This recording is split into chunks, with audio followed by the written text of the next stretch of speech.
Sin Yunam with Mr. Moon Kuk Han, an activist in Seoul, Korea, rescued a family of 5 in Shenyang, China in May 2002, and about 4 dozen North Korean refugees hiding in China. Mr. Moon and Mr. Sin organized a North Korean genocide exhibit and toured 7 cities in the United States and Canada in 2007. They plan to do an exhibit in London later this year during the Olympic Games. Mr. Sin Yunam is also, by the way, a fan of Abraham Lincoln and has translated several of his books or books about him into Korean. Good evening. Hi. Okay.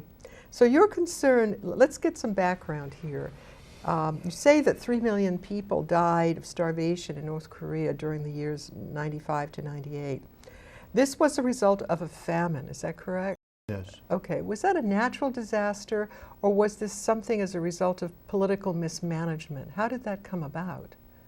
It's because of the regime, not the natural disaster. It was not a natural disaster. They still do, but what they call PDS system, public distribution system. The state provides everything, food, housing, healthcare, education, everything. Was supposed to provide everything for the people, but they didn't provide anything. And 1994, the father dictator, Kim Il-sung, died of natural death. He died. And then the son dictator who inherited the absolute dictatorship power, Kim Jong-il, he decided to build a mausoleum for his father. That mausoleum in Pyongyang cost close to $1 billion US. With that money, he could have fed all the population for many years, $1 billion in North Korea. Mm-hmm. But instead, he spent that money to build the mausoleum for his memorial for his father. So from 1995, people began to die because the state, the regime, stopped handing out the food, and there is no market in North Korea. Everything is by the state, so no market, no place to go to buy food or clothing or anything, and no money to buy. So from 1995 through 1998, 1 year, more than 1 million people. 1 year, approximately 500,000 people. So there is no accurate statistics in North Korea. We don't even have accurate statistics on the population. It's just guesswork. 20 million to 24 million people there. But according to what the defectors testified, we estimate about 3 million people, at least 3 million people died of starvation for 3 to 4 years back then. That means 3 million people died, then the entire population, 20 million people, were going hungry. Those people who died, worst case, the children, the old people, the pregnant women, who were defenseless, who were powerless, they died. The weak died first. The young and who could fight or work, they didn't die, but all of them went hungry. So it's really a combination of absolute power and control of all the resources of survival, and an indifference to the needs of the people as compared to memorializing huge statues and mausoleums. What's happening again, isn't it? Because Kim Jong-il has just died, and his son is Kim Jong-un is taking over. And there's more talk, I found something in the New York Times, more talk about them wanting to do the same thing for the father that they did for the grandfather, which would cost perhaps millions of dollars. Looks like it. Looks like it again. So this is a continuation of the same problem. It's horrible. We now call North Korea regime Kim Dynasty. Kim Dynasty, yes. Kim Dynasty Yes. never happened in the history of humankind, let alone communist countries. There had been a hereditary, absolute power. The hereditary power trend. It's unbelievable what's happening up there. The people who didn't hear about the situation in North Korea could not believe or cannot believe what they hear. I didn't believe it myself either when I first heard about it. But I had the fortune or misfortune I was able to contact many defectors, including the top defectors. There was a defector whose name was Mr. Hwang Jang-yeop. He was number 2 man in North Korea. He decided to defect to South Korea after he witnessed all this genocide, mass starvation. So these stories, statistics, episodes, they all came from him or other defectors. So these are true story. So I had to believe it. Why would they lie about such a tragedy? So I had to believe, and the stories I began to translate stories, and it began to get worse and worse and worse. Later, I simply myself almost gone crazy. That's how terrible things are up there. They are not human. They are not even animals. Animals kill only for food. This regime, the so-called elites, it's not just Kim Jong-il or Kim Il-sung or Kim Jong-un. The elites, they kill for fun. They kill people for fun, if you can believe it. So they dehumanized others, and therefore it's yeah, that's true. It's, I said many times, Kim Jong-il was evil enough. He was a combination of Caligula, Hitler, Stalin, Mao, and the Pol Pot, all combined in one person. He's that evil because he killed. It's not just you go kill him. He killed people for fun or to protect himself. That sounds like Caligula, yes. Yeah. Well, it's not just the question of a system. In other words, it's not a question of whether it's communism or any other system. It has to do with power, concentration of power. As they say, power corrupts, and absolute power corrupts absolutely, and that's pretty. And then, of course, the dynasty, so that it's handed down over periods of years, so it becomes entrenched. You have some evidence here, don't you? Have some artwork from children that you brought along to share with us about what's happening? Because I know a lot of Americans don't know much about what's happening in North Korea. In fact, probably a lot of people in the world don't know much about what's happening in North Korea.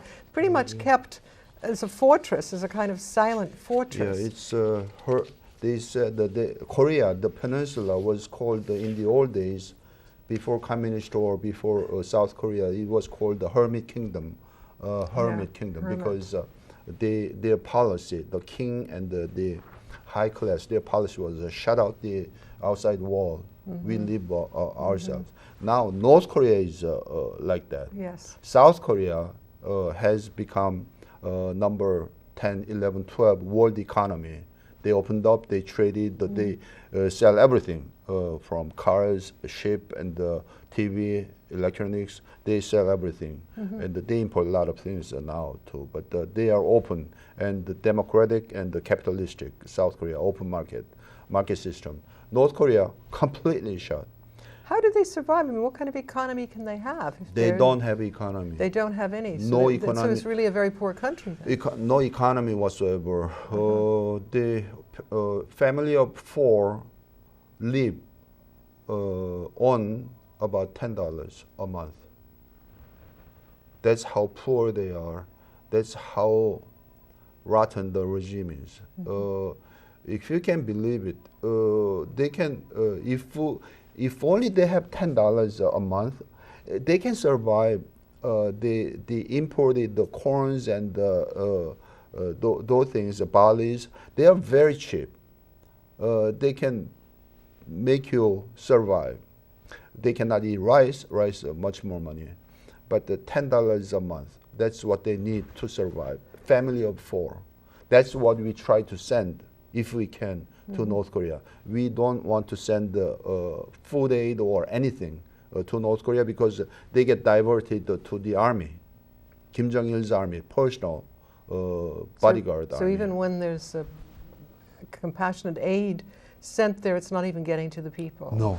It's not. So it's being withheld. That's very difficult to fight. Yeah. It breaks my heart because like this picture, people are dying, they need food, they need the dinner, supper, but we cannot send them because that's going to prolong the power of the regime, not the people. They will not help save the people from hunger. We know that for a fact. All the defectors, there are about over 20,000 defectors now in South Korea from North Korea. They risk their lives. They cross the river. They get shot if they get caught.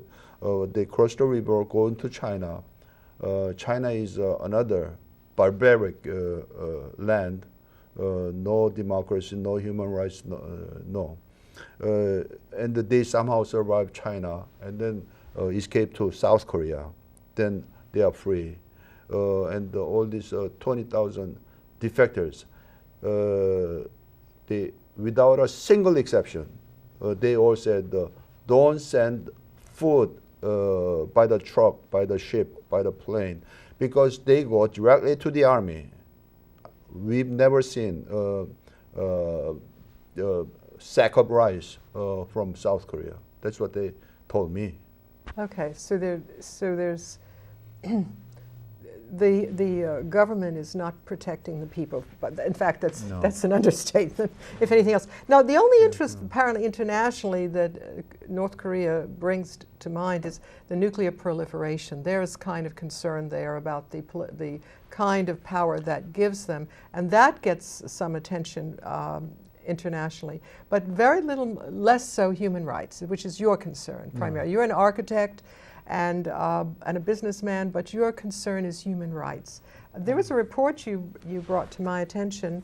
It's called Failure to Protect, and it's a report that came out, was it 2006 or 2008, the ongoing challenge of North Korea.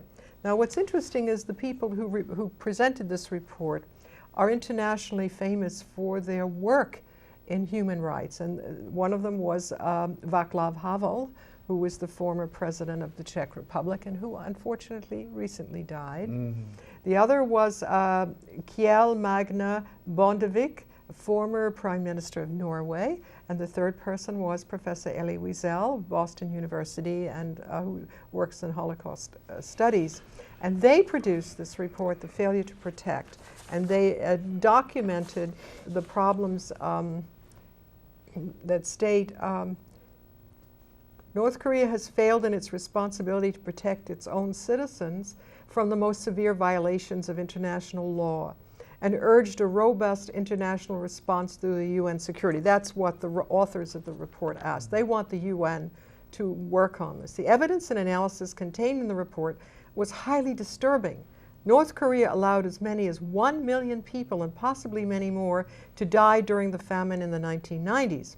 Furthermore, North Korea imprisoned as many as 200,000 people without due process of law on arbitrary reasons in political prison camps. So while there is concern certainly about their work on nuclear proliferation and the muscle that gives them internationally, it's the human rights question that you're deeply concerned about. Can you share with us some of the artwork that you Yeah, about the brought? nuclear. Yeah. I started to work on North Korean human rights issue after I learned 3 million people died of starvation, and I had to do something. It was my people. I'm a Korean American, but you know, I was born in Korea, and I am a Korean. So I had to do something. So I started to work on it. U.S. Congress was very supportive of what we do, what we did. And we brought a lot of defectors to the Congress, U.S. Congress, to D.C. To testify about the atrocities in North Korea. Congress, U.S. Congress, in 2004 passed 2004 North Korean Human Rights Act. The U.S. Congress passed it. Three times unanimously. Republicans, Democrats, they all said this is crazy, this is unbelievable. We have to pass North Korean Human Rights Act. The law mandated that President Bush should appoint a North Korean human rights envoy, special envoy, and then the State Department should screen and accept refugees from China, Thailand, even other countries, if they are eligible as refugees, like the way U.S. helped out Vietnamese when South Vietnam collapsed. And the law stated several things. They said we have to help the refugees inside China. We have to push UNHCR. UNHCR stands for United Nations High Commissioner for Refugees. We have to push them to process refugees or accept them as refugees. All these things. That was 2004. Law passed in September. Bush signed it in October. We thought that was a great breakthrough because a lot of people talked about Sudan. A lot of people talked about Rwanda. A lot of people talked about the Cambodia, the killing fields, all that. Here, North Korean genocide. Not too many people knew about it. Right. So that was great. Now people will know. We had the catchword: silence is a crime, criminal. We have to speak up about this genocide. And then this nuclear happened. Nuclear failed the Geneva agreement under President Clinton. It failed.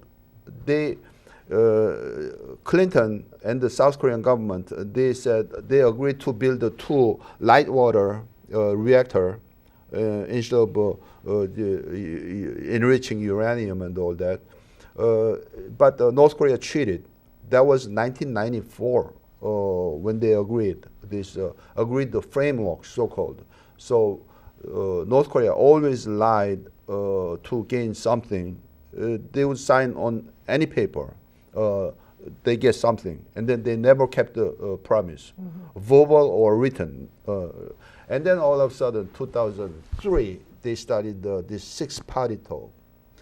I said, everybody said, who knew North Korea and who were involved in the North Korean human rights war, this is a farce.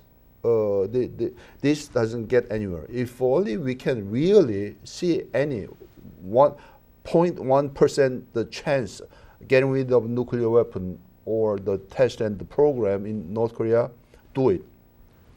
There was absolutely zero chance they would honor. So 2003, it failed. 2004, it failed. They met how many times? 7 times to date. From 2003 until now, they met 7 times, I think. Nothing came out of it, even on verbal or written. They tested the nuclear. They now have nuclear weapons. God knows how many they have. That's how it went. we had to pressure them, the regime and the Chinese everybody. We had to pressure them with the human rights issue. There are so many human rights issues in North Korea. Starvation, infanticide, human experiment, like the Nazis did and the Imperial Japan did, human experiment, testing biochemical on live human bodies. They have these illegal drugs, international illegal drugs, counterfeits, international counterfeits. The list goes on and on. They kidnapped something like 80,000 South Korean citizens during the war. After the war, they kidnapped 500 fishermen, South Korean fishermen. They kidnapped more than 100 Japanese citizens. They kidnapped them to train their spies, North Korean spies, who got sent to Japan and South Korea, all this. So we pushed North Korea, but unfortunately, South Korean government is even worse, but the US government concentrated on nuclear issue. Well, that gets their attention, yes. Yeah. But I think part of it also is the time we live in now that complicates things. So many countries, like Syria and Pakistan, where there's upheaval going on, where there's revolutions going on, and also in Africa, the whole world looks around and sees a lot of upheaval going on. It's very hard. They're pulled in a million directions. There's instability all over the place. That is true. So, it's harder to get them to focus on one country or one country's problems. And yet, of course, your issue is very compelling. But the other question is, what is it that you would hope that the U.S. would do or can do? What is it that you hope that the UN would do? Where do you see the muscle to address some of this? United Nations has been passing the resolutions after resolutions warning North Korea about their human rights violations in Geneva. But that's just a paper resolution. UNHCR, we push them, wrote to them, everything. UNHCR says unless Chinese government lets us go to the border area and interviews refugees and then confirm they are real political refugees, we can do a thing. Yeah. In the meanwhile, there are 200,000 to 300,000 refugees inside in China, North Korean refugees. They are dying. So we asked them, how many body bags do you need to do something, actually? Well, how many body bags does it take before you're going to start acting on it? So it's not just the UNHCR, it's the same thing. China is almost at the same level in human rights violation. Like North Korea is worse, but China is not a democratic country or even civilized country. They are so barbaric. So as long as China is there supporting North Korea, and they've been supporting all out, even six-party talk and the human rights issue, China is the mentor, patron of North Korea. U.S. someday, somehow, or somewhere will have to confront China, because we honor freedom. More than 50,000 kids, U.S. kids, U.S. youth died in Korea. What for? We didn't know back then, 1950. Nobody knew where Korea was. Mm-hmm. But communists invaded the South. So U.S. government, it was a UN resolution, and many countries participated, but it was basically U.S. Let's go. But that's another problem in terms of timing. U.S. policy, U.S. thinking is we don't need another war. We're not going to get into another war. We have Afghanistan. We're trying to get out of Iraq. It's very complicated. It's very complicated. So the timing is also part of the problem. How far do we go? What negotiations can be effective? Well, there are certain types of economic sanctions, I guess, that work. But if this country that you describe has no economy, it's not working on Iran either. So working. Perhaps So economic. The UN. We've been writing letters, and then actually when Ambassador Bolton was there, he promised he would let us have this exhibit at the UN, but he left the UN. Now Secretary General is Korean, South Korean, at UN, but he's not a human rights activist. He barely speaks. He hardly speaks about North Korean human rights, and I'm so mad that he doesn't speak out. His position is such that he could make a difference, but he's not speaking out. U.S. President Bush, when he said North Korea, you guys one of the axis of evil, it was right on the point. And when he said Kim Jong-il develops a nuclear weapon while he starves millions of his own people, he was right on point. But somehow his State Department and the National Security Council, they went for nuclear. Why, God knows. I don't know. Because they should have known they would not get anywhere.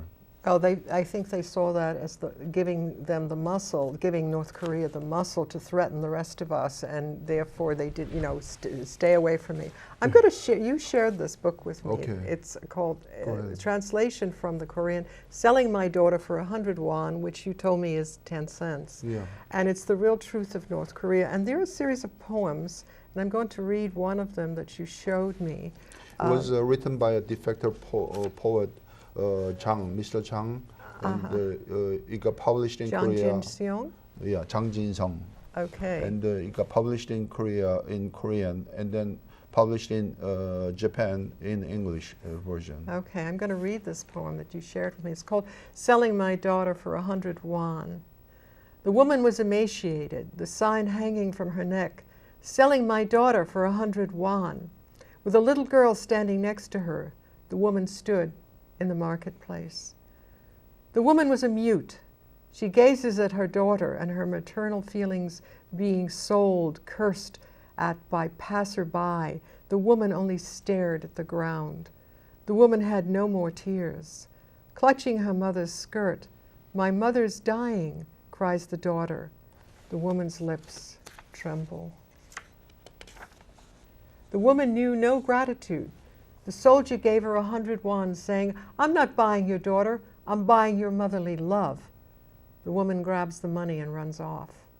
The woman is a mother. With the 100 won she received for the sale of her daughter, she hurries back, carrying bread. She shoves the bread into her daughter's mouth. "Forgive me," wails the woman. That's very sad. That's very touching. Thank you so much for coming today and talking with us. It's a long story, obviously. It's worth much more than the time we've been able to give it. But I think that you've helped to clarify a lot that many people don't know and don't understand. And thank you, Mr. Sin Yu Nam, for being so gracious and for sharing so much with us today and for caring so much about the North Korean people. I thank you for giving me this chance to talk about the issue I care for more than 10 years now. And it's I brought a book out of North Korea. We have to stop now. Oh, okay. Sorry. It's Martin Luther King Day, so. Oh, okay. See if you can read that. He has a book about North Korea with a quote from Martin Luther King. So would you like to read it? Yeah. Cowardice asks the question, is it safe? Experience asks the question, is it politic? Vanity asks the question, is it popular? But conscience asks the question, is it right? And there comes a time when one must take a position that is neither safe, nor politic, nor popular, but one must take it because it is right. Reverend Dr. Martin Luther King Jr. Thank you, Mr. Simyuka. Thank you very much. And thank you for joining us today with Backstory with Joan Goldstein. Good night.